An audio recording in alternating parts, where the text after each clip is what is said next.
तो वडाप्रधान मोदी संबोधन કરી રહ્યા છે સીધા જયશ્રી ત્યાં को गर्व से भर देता है। केरल के स्कूल की एक बच्ची जब कठिन परिश्रम से सीखकर एक हिमाचली गीत बड़े परफेक्शन के साथ गाती है तो रास की ताकत महसूस होती है। तेलुगु बोलने वाली एक बिटिया जब अपने स्कूल प्रोजेक्ट में बड़े रोचक ढंग से हरियाणवी खान पान का परिचय देती है तो हमें भारत की श्रेष्ठता के दर्शन होते हैं। साथियों, भारत की इसी ताकत से देश और दुनिया को परिचित करने के लिए एक भारत श्रेष्ठ भारत एक पोर्टल बनाया गया है। और आप तब तो डिजिटल जनरेशन वाले हैं तो जरूर वहां जरूर जाइएगा। इस पोर्टल पर एक भारत श्रेष्ठ भारत जो पोर्टल बनाया है उस पर जो व्यंजन विधियों का सेक्शन है उस पर 1000 से भी अधिक लोगों ने अपने प्रदेश के व्यंजन साझा किए हैं। कभी समय निकालकर आप इस पोर्टल पर को जरूर देखिएगा और परिवार में भी कहिए जरा आज मां बताओ ये आपको बहुत आनंद आएगा। साथियों, बीते दिनों कोरोना काल में स्कूल कॉलेज आदि बंद होने पर भी देश के युवाओं ने डिजिटल माध्यम से अन्य राज्यों के साथ वेबिनार किए हैं। इन वेबिनार्स में म्यूजिक, डांस, खान पान की अलग अलग राज्यों की अलग अलग शैलियों पर बड़ी विशद चर्चाएं की हैं। आज सरकार की भी कोशिश है कि हर प्रांत, हर क्षेत्र की भाषाएं, खान पान और कला का पूरे देश में प्रचार प्रसार हो। देश में भारत के हर राज्य के रहन सहन, तीज त्योहार के बारे में जागरूकता और बढ़े। विशेष तौर पर हमारी समृद्ध आदिवासी परंपराओं, आर्ट एंड क्राफ्ट से देश बहुत कुछ सीख सकता है। इन सबको आगे बढ़ाने में एक भारत श्रेष्ठ भारत अभियान बहुत मदद कर रहा है। साथियों, आजकल आपने सुना होगा देश में बहुत बोला जाता है, शब्द सुनाई देता है, वोकल फॉर लोकल। जो अपने घर के आसपास चीजें बन रही हैं, स्थानीय स्तर पर बन रही हैं, उस पर मान करना, उसका गर्व करना, उसे प्रोत्साहित करना, यही है वोकल फॉर लोकल। लेकिन ये वोकल फॉर लोकल की भावना तब और मजबूत होगी जब इसे एक भारत श्रेष्ठ भारत की भावना से शक्ति मिलेगी।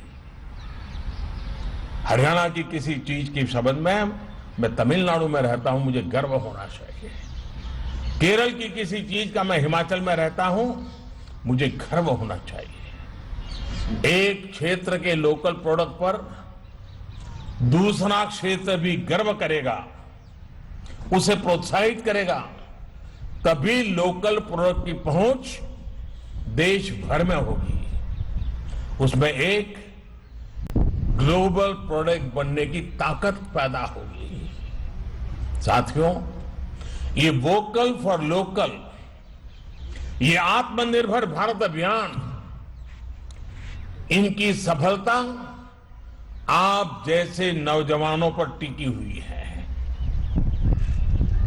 और आज जब मेरे सामने एनसीसी और एनएसएस के इतने सारे नौजवान हैं,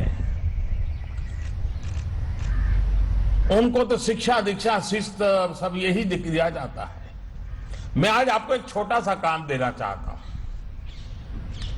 और देश भर के हमारे एनसीसी के नौजवान मुझे जरूर इस काम में मदद करेंगे।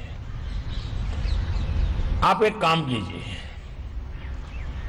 सुबह उठ करके रात को सोने तक जिन चीजों का आप उपयोग करते हैं टूथपेस्ट हो, ब्रश हो, कंघा हो, कुछ भी घर में एसी हो, मोबाइल फोन हो, जो भी, जरा देखिए तो कितनी चीजों की आपको जरूरत होती है दिन भर में, और उसमें से कितनी चीजें हैं जिसमें हमारे देश के मजदूर के पसीने की महक है, कितनी चीजें हैं जिसमें हमारे इस महान देश की मिट्टी की सुगंध है। आप चौंक जाएंगे, जाने अनजाने में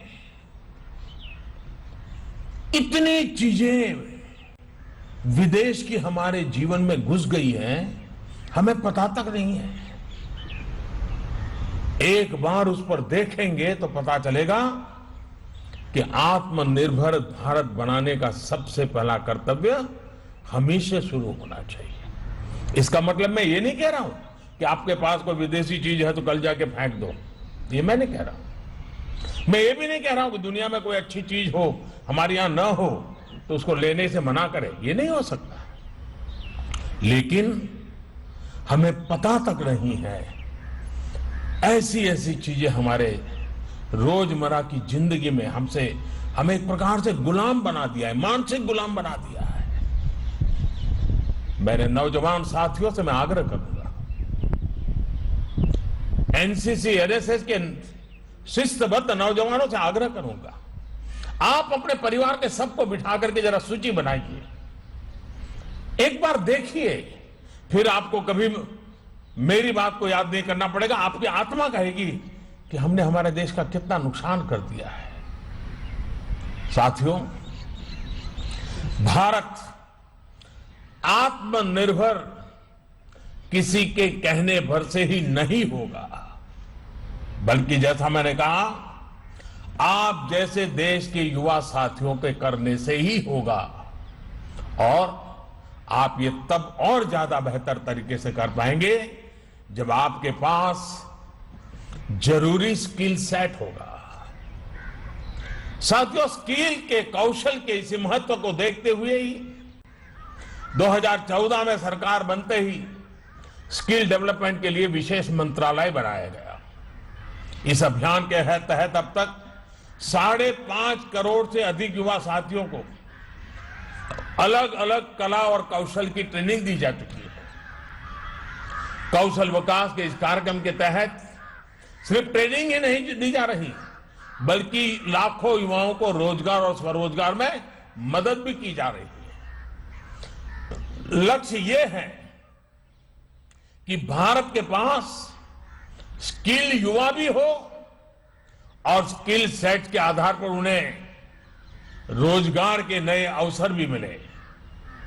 साथियों, आत्मनिर्भर भारत के लिए युवाओं के कौशल पर यह फोकस भी देश की नई राष्ट्रीय शिक्षा नीति ने प्रस्तुत किया है। आप भी उसको देख पाएंगे।